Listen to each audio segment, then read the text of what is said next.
Hi hello ನಮಸ್ಕಾರ ಪ್ರಿಯ ವೀಕ್ಷಕರೇ, KCC ಟಾಕ್ಸ್‌ಗೆ ಸ್ವಾಗತ. ನಾವು ಇಂದು ಎಕ್ಕಾ ಸಿನಿಮಾದ 8 ದಿನಗಳಲ್ಲಿ ಒಟ್ಟು ಕಲೆಕ್ಷನ್ ಎಷ್ಟಾಗಿದೆ ಎಂಬುದರ ಬಗ್ಗೆ ತಿಳಿಯೋಣ.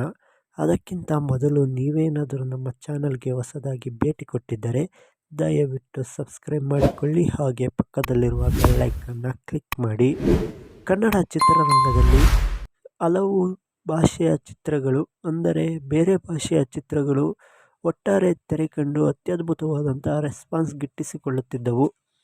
ಒಂದು ಕಡೆ ನೋಡುವುದಾದರೆ ಮಲಯಾಳಂ ಇಂಡಸ್ಟ್ರಿಯಲ್ಲಿ ಅತ್ಯುತ್ತಮವಾದಂತಹ ಸಿನಿಮಾಗಳು ಬಂದರೂ ಕೂಡ ಯಾವುದೇ ತರಹದ ಸ್ಟಾರ್ ನಟರ ಇಲ್ಲದಂತಹ ಸಿನಿಮಾಗಳು ಕೂಡ ಇಂಡಸ್ಟ್ರಿಯಲ್ಲಿ ಹಿಟ್ ಕೊಡುತ್ತಿದ್ದವು. ಹಾಗೆಯೇ ಬಾಕ್ಸ್ ಆಫೀಸ್ನಲ್ಲಿಯೂ ಕಲೆಕ್ಷನ್ ಕಾಣುತ್ತಿತ್ತು. ಹಾಗೆ ಕನ್ನಡ ಸಿನಿಮಾ ಇಂಡಸ್ಟ್ರಿಯಲ್ಲಿ ಅದೇ ತರಹದ ಸಿನಿಮಾಗಳು ಬಂದರೆ ಕೆಲವೇ ಸಿನಿಮಾಗಳು ಮಾತ್ರ ಬಾಕ್ಸ್ ಆಫೀಸ್ನಲ್ಲಿ ಹಿಟ್ ಆಗಿದ್ದವು. ಇದೀಗ ಎಕ್ಕಾ ಮತ್ತು ಜೂನಿಯರ್ ಎರಡೂ ಕೂಡ ತೆರೆಕಂಡು ಅತ್ಯದ್ಭುತವಾದಂತಹ ರೆಸ್ಪಾನ್ಸ್ ಪಡೆದುಕೊಂಡಿವೆ. ಎಕ್ಕಾ ಸಿನಿಮಾದಲ್ಲಿ ಯುವರಾಜ್ ಕುಮಾರ್ ರವರು ನಾಯಕ ನಟನಾಗಿ ಹಾಗೂ ಸಂಜನಾ ಆನಂದ್ ಹಾಗೂ ಸ್ಪಂದನ ರವರು ನಾಯಕಿಯಾಗಿ ನಟಿಸಿದ್ದಾರೆ. ಸಿನಿಮಾಗೆ PRK ಪ್ರೊಡಕ್ಷನ್ಸ್, ಜಯಣ್ಣ ಫಿಲ್ಮ್ಸ್ ಹಾಗೂ KRG ಸ್ಟುಡಿಯೋಸ್ ರವರು ಬಂಡವಾಳ ಹೂಡಿದ್ದು, ಸಿನಿಮಾ ಈಗಾಗಲೇ ಒಂದು ವಾರ ಚಿತ್ರಮಂದಿರಗಳಲ್ಲಿ ಅತ್ಯದ್ಭುತವಾದಂಥ ರೆಸ್ಪಾನ್ಸ್ನೊಂದಿಗೆ ಪೂರೈಸಿದೆ ಅಂತ ಹೇಳಬಹುದು. ಈಗ ಸಿನಿಮಾ 2ನೇ ವಾರಕ್ಕೆ ಕಾಲಿಟ್ಟಿದೆ.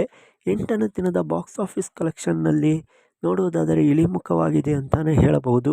ಈ ವಾರ ಕನ್ನಡದಲ್ಲಿ ಅತ್ಯುತ್ತಮವಾದಂಥ ಒಂದೊಳ್ಳೆ ಸಿನಿಮಾಗಳು ತೆರೆ ಕಂಡಿವೆ. ಹಾಗೆ ಫ್ರಮ್ ಸೋ ಸಿನಿಮಾ ಅಂತೂ ಫುಲ್ ಹೈಲೈಟ್ ಆಗಿದೆ ಅಂತ ಹೇಳಬಹುದು. ಈ ವಾರ ತೆರೆ ಕಂಡಂಥ ಸಿನಿಮಾಗಳಲ್ಲಿ ಈ ಸಿನಿಮಾ ತುಂಬಾ ಸದ್ದು ಮಾಡುತ್ತಿದೆ. ಹಾಗೆ ಎಕ್ಕಾ ಸಿನಿಮಾದ 8ನೇ ದಿನ ಬರೋಬ್ಬರಿ 46 ಲಕ್ಷದಿಂದ 55 ಲಕ್ಷದವರೆಗೂ ಕಲೆಕ್ಷನ್ ಕಂಡಿದೆ ಅಂತ ಹೇಳಲಾಗುತ್ತಿದೆ. ಹಾಗೆ ಈ ಸಿನಿಮಾ ಒಟ್ಟು 8 ದಿನಗಳಲ್ಲಿ ಸರಿಸುಮಾರು 18 ಕೋಟಿಗಿಂತಲೂ ಅಧಿಕ ಬಾಕ್ಸ್ ಆಫೀಸ್ ಕಲೆಕ್ಷನ್ ಮಾಡಿದೆ ಎಂದು ಅಂದಾಜಿಸಲಾಗಿದೆ. ಹಾಗೆ ಈ ಸಿನಿಮಾ ನೋಡಿದವರು ಸಿನಿಮಾ ಹೇಗಿತ್ತು ಎಂದು ಕಮೆಂಟ್ ಮಾಡಿ ತಿಳಿಸಿ. ಹಾಗೆ ಈ ಸಿನಿಮಾದ ಪ್ರತಿದಿನದ ಬಾಕ್ಸ್ ಆಫೀಸ್ ಮಾಹಿತಿಗಾಗಿ ನಮ್ಮ ಚಾನಲನ್ನು ಸಬ್ಸ್ಕ್ರೈಬ್ ಮಾಡಿಕೊಂಡು ಸಪೋರ್ಟ್ ಮಾಡಿ. ಎಲ್ಲರಿಗೂ ನಮಸ್ಕಾರ.